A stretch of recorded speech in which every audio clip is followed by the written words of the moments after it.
All right, guys, what's going on? Welcome back to the Everything College Football Podcast. Today, me and Nick will be breaking down the BYU Cougars and their 2023 football season. Looking at this coaching staff: Kalani Sitake, 56-34 record in 7 seasons. Aaron Roderick, he's coached in the state of Utah since 1999.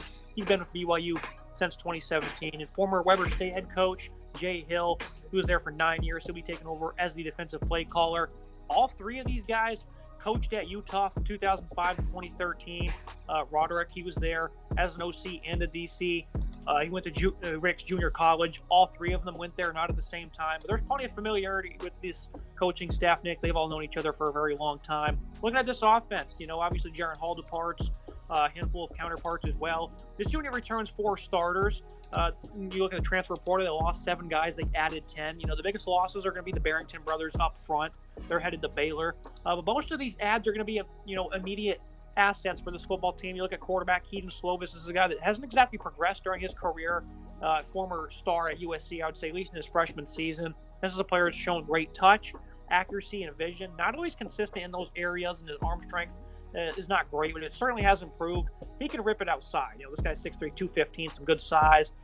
Since his freshman year, though, again, Nick, he hasn't really performed very well. Didn't seem to fit in well with the Pittsburgh scheme, which was kind of expected. The last 2 years, he's been iffy, but overall a good quarterback. And I think the supporting cast he has is going to be a very impressive one. You look at Chase Roberts at wide receiver, some really good speed, a respectable runner, good hands, lined up in the slot a good bit. He can make some athletic grabs at 6'4", 200. Keanu Hill, well, he's a hard worker, really good after the catch. The size allows him to win downfield. Failed to show up in the bigger games, so I'd like to see that. And then, he also has some durability issues, 6'4", 210 from him. Cody Epps, he briefly flirted with the transfer portal. This is a guy that also lined up inside and out. He's a playmaker of good quickness and agility, some fast feet, really electric after the catch, some good hands with some toughness. This is a great receiving coordinator. You also throw in Isaac Rex at tight end, who can high point footballs, really good at contested catch situations in the red zone, some good ranges of blocker as well. Overall, as an athlete, though, is pretty underwhelming, but at 6'6", 250, certainly a force. What do you make of this passing attack? Because I think this is one that's really going to be put on notice here as they enter the Big 12 for their first year. It's a very interesting passing attack to go into the Big 12 with. I think Keaton Slovis, of course, is kind of definitely gotten worse over the past couple of seasons. Disappointing to see that, his first year out in USC was a great season for him, right? 2019, they were 7-4, but he threw for 3,500 yards, 30 touchdowns, and 9 interceptions. And he seems just to regress slowly over time. 2020, he only threw 17 touchdowns. 2021, threw 11. This past season with Pitt, he threw 10. You and I both penned him to be a huge breakout at Pitt. I really thought this was a great spot for him when he transferred in there. It just didn't really seem to work out. Now he enters the portal again as a grad transfer, and his final year of eligibility here at BYU. I think this is a good opportunity for Slovis, right? He's going to be in a position where he has some talent to work with, adjusting to a team that has lower expectations than Pitt does, as they make a jump up to a new conference, leaving the independent ranks and joining a Power 5 conference. I think the weapons he has besides him, there is some talent there. I think Hill, Roberts are both very talented wide receivers that have some potential. I like Hill's numbers, 572 yards receiving last year, 7 scores for him. Cody Epps as well, he's got about 450 yards receiving and 6 scores for him. So there is some talent to work with there. I think these guys are kind of a sneaky good wide receiver group. I kind of like what they can do. They return those guys. There's some familiarity there. I like the way they kind of line that up. And he has a decent arm to work with here. As long as he can keep his head focused, right, and cut down on the turnovers, which has really been the big issue, right? 9 interceptions this past season, 8 interceptions before that. He kind of hovers around that 9 to 8 mark each season. If he can cut that down to 4 or 5 interceptions per season, I think they'll be very happy out there in BYU country. Now, depth at wide receiver is certainly a concern. They do have that great trio, but after that, there's not much, Nick. But I do like what they have in the backfield. Aiden Robbins comes over from UNLV. He was originally at Louisville. Some really good movement for his size of 6'3", 230. He's more than a bruiser, though. He can really plant his foot and explode. He can really lower the shoulder and lay the boom as a runner. Hinkley Robitaille, he had a really impressive spring. Also got Miles Davis there as well. So I definitely think this is a pretty interesting backfield. And the biggest part for them is they have to run the football better. Look at some of the games last year. Oregon, 61 yards rushing. Baylor, they won that game, but they only had 83 on the ground. Clobbered against Liberty, had 71. Notre Dame, 164. They certainly ran the ball a little bit better, but against Arkansas, it was only 115. So against these better opponents, they really struggled to run the football. So some inflated numbers for sure. I certainly thought Chris Brooks would be a good fit for this offense because he was a very similar style to that of Tyler Agier. But regardless, there's still a massive fall off in production. 1,600 yards and 20-plus touchdowns in 2021 from him. So I definitely want to see this ground game get back on track, which I think is a given when you look at this offensive line. Brake Freeland departs, Clark Barrington, those are two starters that are gone. Campbell Barrington is also transferring with his brother to Baylor. Braden Kine missed 2022. He should slot in at right tackle at 6'8", 311. Added two starters on the interior offensive line from the state of Utah. Paul Mully comes over from the Utes. Waylon Lapucha, he's going to get slotted in as well. And I think tackle Caleb Etienne, 6'7", 325 from Oklahoma State. Really wasn't all that great. This is a guy that has some experience. Most importantly, though, they have two of the nation's best players up front. Connor Pay at center. He's probably the best player at his position coming back in college football. Some really good balance, a very mean blocker. Like his patience and technique and pass protection. Isn't as good at the second level, but has some really good quickness. And then Kingsley Suamati, remember he transferred over from Oregon back to his home state. Anchors and holds the edge very well. Some really good quickness and explosion out of his stance. Struggles versus the more aggressive pass rusher, so that's one area he certainly needs to work on this upcoming season. One of the nation's best offensive line from a season ago, Nick. Top-ranked pass blocking unit according to Pro Football Focus last year. I don't expect much of a fall-off here, especially some of these new guys can get in and click instantly. I like this offensive line a lot than Connor Pay. When you return a guy like that, a leader at senior center there, so much experience, knows the offense inside and out, is a great leader in your locker room. You plug in great guys from the transfer portal. I think Caleb Etienne, I think the size is fantastic with him, right? I love that size. If he can be able to live up to that hype and expectation that he has, it didn't really work out at Oklahoma State. I think this is a good fit for him, slotting in at right tackle. I think Paul Malley as well at right guard. I think that right side, those two transfers who are seniors, have a lot of experience, right? I think those guys together will be fantastic. I like the left side as well. I think there's some serious talent on the left side. I like the backfield. I think Robbins, of course, Aiden Robbins played at Louisville. He committed there originally because he played high school ball in Louisville. Didn't quite work out. Went to UNLV where he really kind of started to turn his career around. And then gets another move here to BYU and gets a big chance to step up. I think Robitaille as well. Exciting to see what he can do. He's a senior. He's got some experience in the backfield. They can really ground and pound the ball here. I think that's the key to success for this offense. We talked about the wide receiver in depth. It definitely is weak, right? So I want to see them be able to kind of put a nice balance in there and be able to run the ball on the ground. They had 176.7 yards per game on the ground, good for 50th in the country. I think they can easily get a better number than that this year and kind of balance that offense, be able to pick up some nice yards in clutch situations. Yeah, the wide receiver depth and then the rushing attack versus quality opponent certainly has improved. I'm going to go with an A- grade here. How do you feel about this unit? Because I think the Big 12 is really going to have some challenges with these guys. I think they're going to come into their click instantly. Last year I was a big fan of Jaron Hall and what they brought to the table, and I think they're going to be even better this year. I think if Slovis can play at his 2019 level, if he kind of gets back to that form he had in his first season at USC, I think the sky's the limit for this offense. I really like the potential he has. This wide receiving trio they got there is a fantastic trio. A lot of guys with good experience, a lot of snaps. I think if Robbins can kind of find a groove and get behind that great offensive line, this offense could be very talented. Now looking at the Cougars defense, this is a unit that returned all 11 starters a season ago. I picked this team to win 11 games last year because of the expectations for this defense, and they somehow got worse, Nick. I don't know how it's possible. They allowed nearly 30 points per game. They only had 15 sacks, which was good for 129th in FBS. And I still think this is a pretty talented unit. That's why you insert Jay Hill. This guy has plenty of experience. I already mentioned the ties, aggressive attacking philosophy. He's big on passion and energy. He says they have physically improved a lot this spring. 4-3 unit for him. We'll see what they can implement with all this talent they have, though. You look at the defensive tackle group. Antijah Ma, 6'1", 310. He's a good gap clogger. Caden Haw, 6'2", 320. Some really good size between those two. John Nelson, I really like the strength and effort he provides. This is a nice four-man group for this defensive line. The depth is certainly iffy, though. Tyler Beatty, he's going to be a guy that's going to have to really step up once again for this football team. He's going to anchor that bull rush spot, a veteran that should be a captain, expected to really take that next step as a pass rusher. Really good quickness and flexibility from him. Has some good feel and ability to shed blocks. I think he was a great run defender for them a year ago. Insert Jackson Cravens. I just mentioned three guys on the interior. He's that fourth guy that's going to be expected to step up. Transfers over from Boise State as a Provo native. Good balance, plays hard, uses his hands to advance quite well. Suitable run stopper at 6'2", 305. I think the biggest addition here for this front seven is going to be Isaiah Bagna, also from Boise. 10 sacks last year, or actually in his career, rather, for the Broncos. Some really good drive and motor. Does a good job of getting off blocks, especially for, versus the bigger defenders. Always in a stand-up role.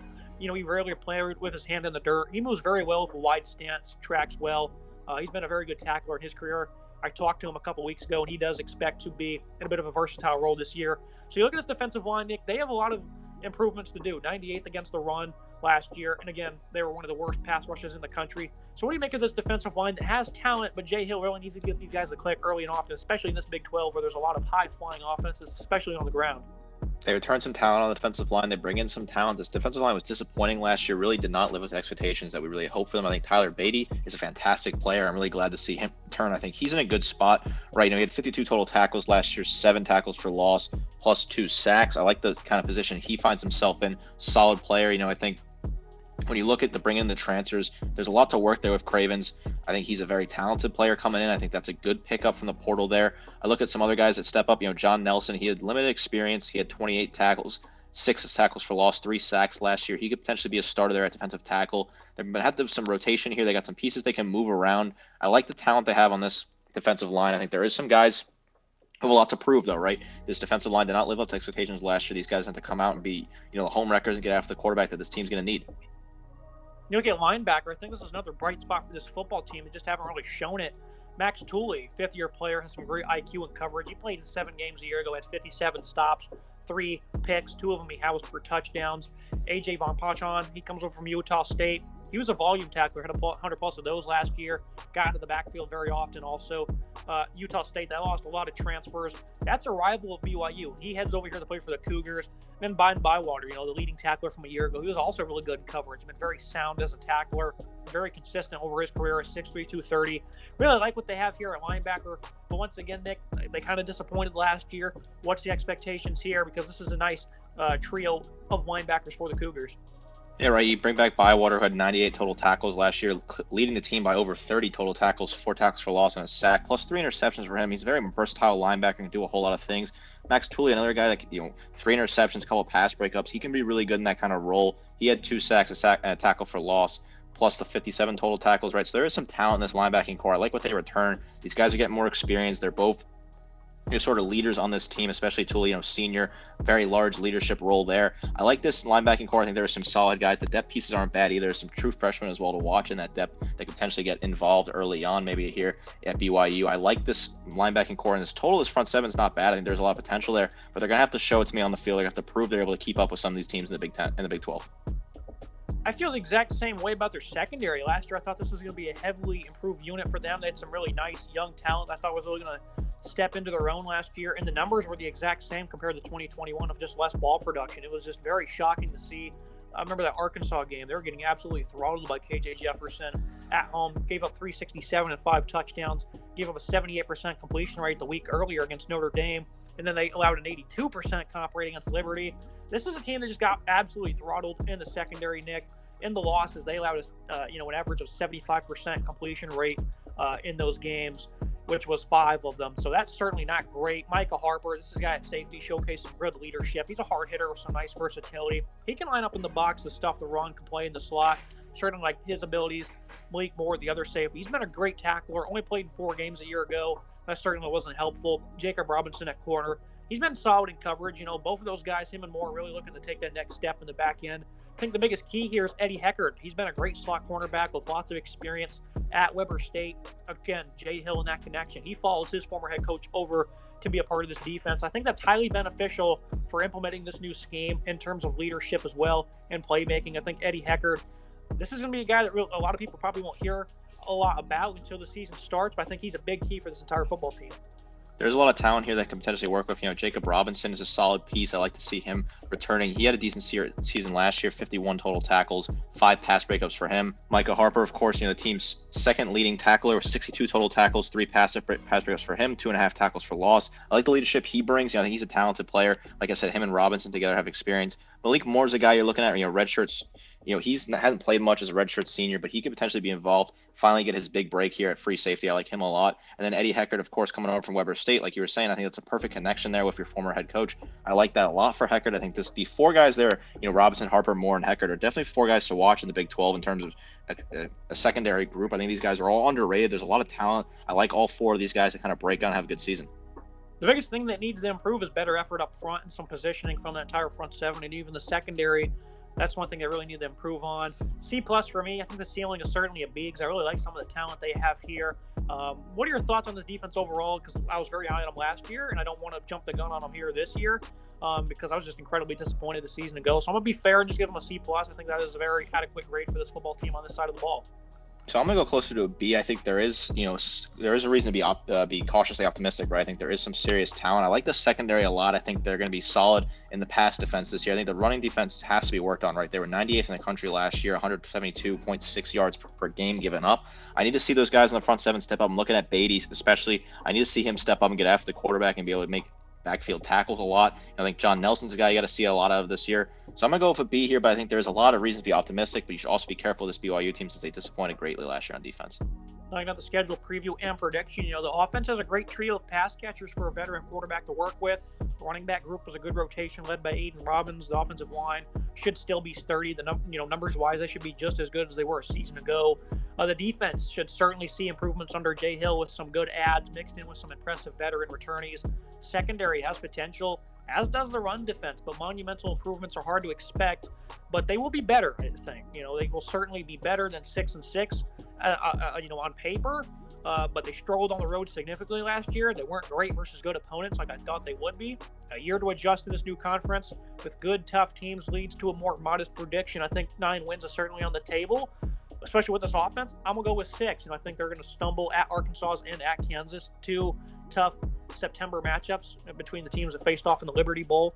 And then I think in the back half of the year, these teams that have been in the conference for a long time, they've not accustomed to seeing offenses like Oklahoma, Texas Tech, even Iowa State, who plays everyone tough. These are going to be tough games to win, Nick. 6-6 for me. I definitely think 9 is on the table, again, with this offense. But for the reasons I just stated, I got to go with this modest prediction here of a lowly, just barely bowl-eligible 500 record. I agree. I think 500 is kind of where this team is. It's tough to make a jump to a conference like the Big 12 when you've been playing independent ball for as long as BYU has. I think this is not a bad schedule. I like the trip to Arkansas. I think it's an interesting game. But going back from Arkansas to Kansas, 2 road trips in a row, it's definitely a tough adjustment. At Texas, at TCU, at Oklahoma State, at West Virginia, these are all be tough games. I don't think, Cincinnati's going to be a pushover. I think Texas Tech's a tough team to play against. Iowa State, they always play hard. Oklahoma, another really good team in the Big 12. I think this is a tough schedule top to bottom. I think it's going to take a year for this team to kind of get comfortable in the conference and adjust to. I think there is a lot of potential in the future for this team, but I think 500 is kind of right where they're going to hang around this year. I think there is a lot of talent out there in BYU. I just think there's expectations to be tampered a little bit with this team as they enter a new era.